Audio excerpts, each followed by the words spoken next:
morning. So, Are you vlogging yourself of me? you. Like, because you got no shirt again. I'm gonna shower. Oh.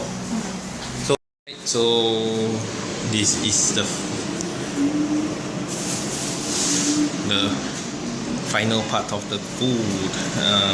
You have the what's that? Eggplant, right? Talong. Hot dog. Cheesy hot dog. Then the cheese is coming out, and egg. That's all. And of course the rice. Coffee and your ice lemon. Lemon drink. Water. Yep. So okay, that's it. On the line. Strawberry. I'm trying to be healthy a bit. Now you put ice oil on top of rice. The aftermath. Wipe out. Ayun, nagko-coffee ako kaso yung 3-in-1 na coffee, yun, dun. But also half like Kinalahati ko lang. Okay lang. I just want the hot drink actually. It's not the taste. I just want a hot drink. then hot water. I'm not used to it. So, yeah. Pang-paano lang. Para lang sabing nagkape ako. Okay lang naman. Kasi pag, the last time I had a full coffee, I vomited, right? The fountain, remember? Yeah, coffee. Happy yun. So, yeah. Hindi ko alam. I think Dwayne will ask his sister to bring the kid here. And the mother, sila. Tapos mamaya baka doon ako matulog pala sa house nila kasi ang tawag doon, sabi nung mother-in-law ko, kung doon daw ako matutulog daw siya doon sa house nila kasi kagabi, did mom slept at sister's house last night? Kagabi tumakbo siya doon sa house ng sister-in-law ko kasi sira nga yung aircon nila. The motor of the thing, right? Namatay yung nung aircon nila. Dito sana kaso malayo, tapos hindi naman malayo, malapit lang, pwede naman siya magkotse, kaso nga lang early in the morning kailangan niya bumalik dun sa house para i-prepare yung breakfast nung father-in-law ko, tapos kailangan din niyang tulungan yung sister-in-law ko dun sa mga apo niya kasi magpapasok sila sa school, so medyo mahirapan siya pag dito siya matutulog, and wala pa kaming extra bed. So yeah, ewan ko kung anong balak nitong taong to, bakit gusto niyang papuntahin si Adam dito, nami-miss niya siguro. So yeah, ayan, tapos na rin ata yung yung labahan, tapos na nga. So nasampay ko lang, tapos yeah, na hindi pa ako nakapag-edit ng vlog, baka mali yung vlog namin tomorrow. So let's see, kasi hindi ako nag-ano na mga gadget pag nandito yung mga in-laws ko eh. So, yeah, mamaya ulit. Baba is getting ready. He will bring his mistress, anyway, the Hayabusa for servicing, right, Baba? Look at his socks. Oh yeah, and he using this army rubber shoe thingy, the one he bought from Safra, kasi yung riding shoe niya deadles na, hungry, right baby? Open up already. Tas yan, dahil hindi ako pinag-stretch ni Dwayne, dito ko na lang sinampay yung uniform niya tsaka yung mga t-shirt niya. Hey baby, the sun here not bad leh. You will drive faster here. Then mas maganda dito kasi alam nyo ba yung problema ko dun sa kusina tsaka sa kwarto namin, yung amoy nung niluluto ng mga kapitbahay ko. So like this is better. So yeah. Kayla, don't be so arty. You're married already. You want to bring the vlogging cam? Ay, the vlogging phone? Then he'll have nothing what to say. Okay, so now I'm at the bike shop. This is the one. Yep, they're getting work done on the bike. I think this is the boss's car.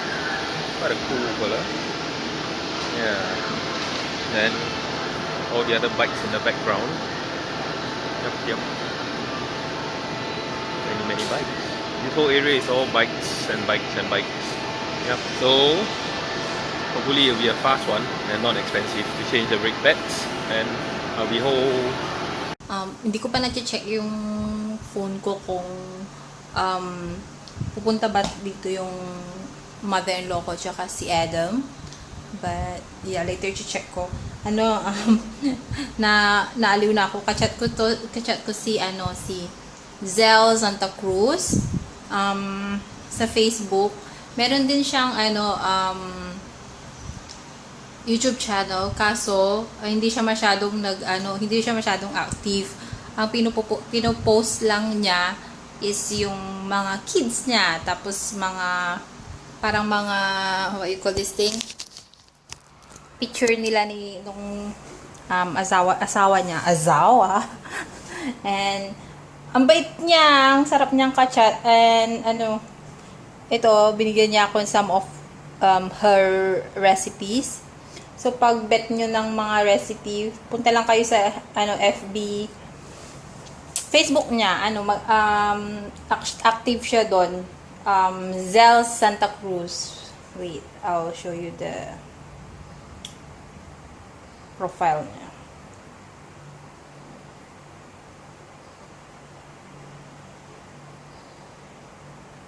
Tapos naingkit ako dun sa closet niya, ang bongga. There. Yan siya. So,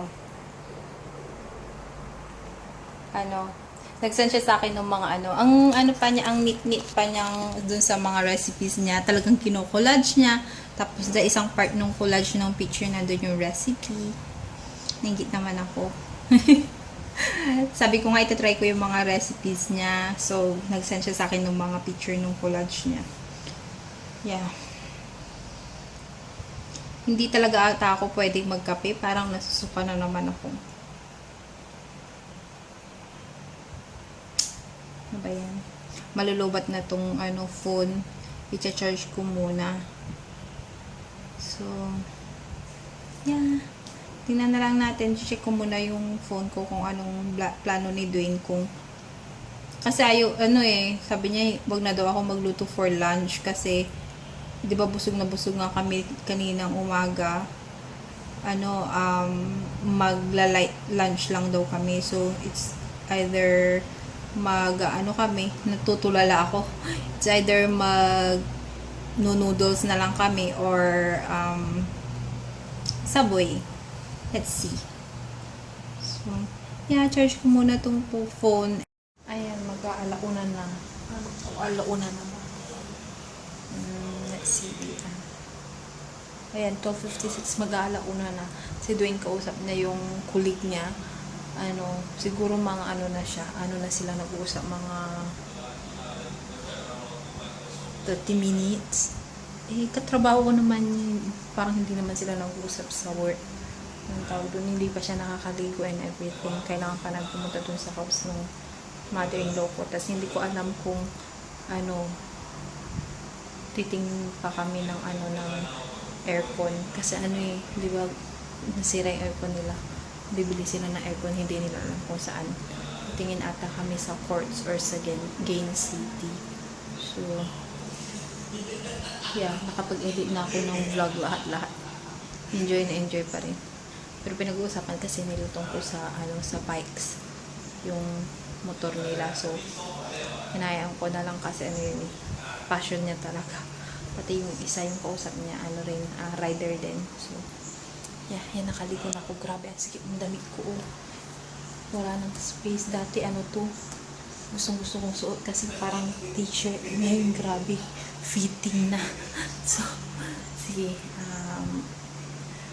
maya na lang. Yan, after 10 years, makakalabas na kami ng house. Not my fault. If you didn't talk so long, I will not upload the video.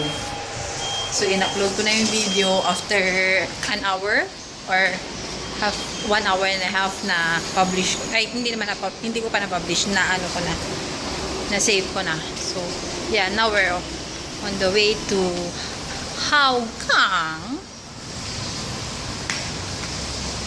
Magtitake kami ng public transport today, right, Baba? Yep.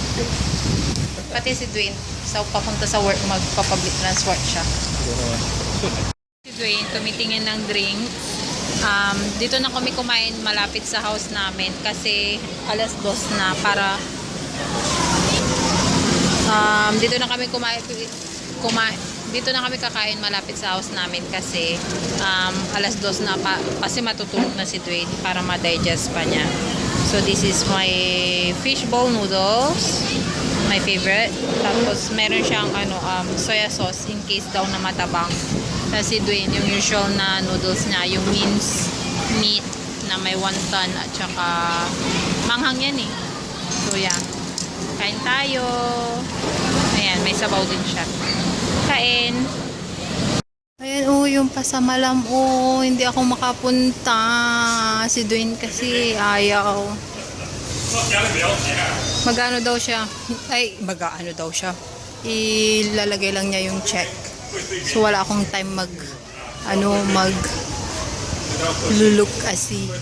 Paborito ko pa naman itong mga ganito, mga pasamalam. So now we are at Four Leaves at Hougang Mall. My feet is squeezing in for a turn. Look at that. Like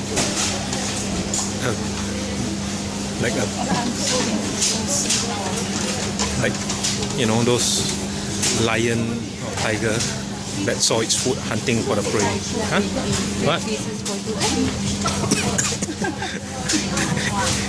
Take three, take as long as any tree can mix one. You do it? Any tree. I know because I bought it before.